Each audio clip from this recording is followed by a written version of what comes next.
These two very famous women have often been compared to the contemplative life and to the life of service. And unfortunately, have often been seen as being oppositional. I'd like to offer you a different viewpoint as we look at this short little story. Just to give you a little background, many of you probably know that Mary and Martha were the sisters of Lazarus, and that they were intimate friends of Jesus and the apostles. And often when Jesus would come to Jerusalem, he would come by to visit. Some would say came to stay as well. So this serving is a big deal. She's not just serving Jesus. There's a lot of folks there. But listen carefully what Jesus says in response to Martha's question.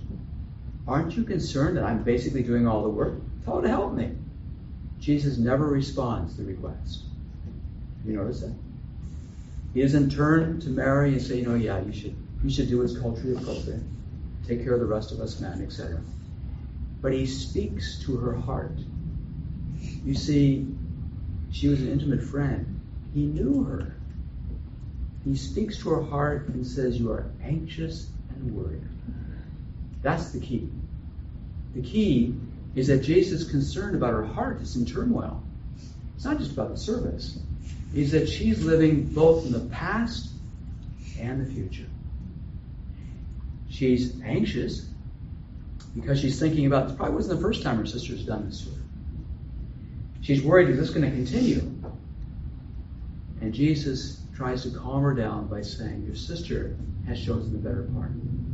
She is being present to me in this moment. It's not that Mary is a better disciple. Both of them are called saints, by the way.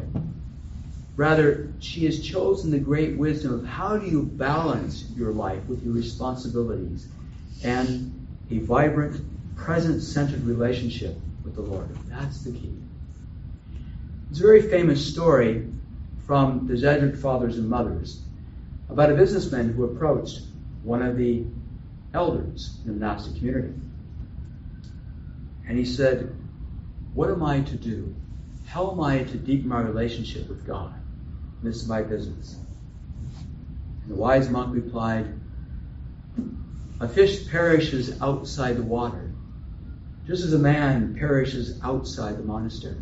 Well, the businessman was troubled by this bit of wisdom. He says, are you saying that I have to leave my business and go to a monastery? And the monk smiled and said, no. Keep your business, but go into the monastery of your heart. That's the key. That's what Jesus is speaking about. The idea that obviously we all have a job, we need a job. We have responsibilities in relationship, family, friendships, etc. We keep these things.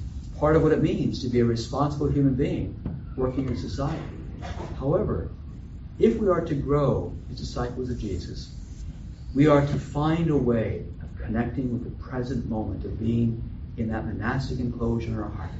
Otherwise, yes, we will be lost, and we will lose connection with who we are as God's beloved people.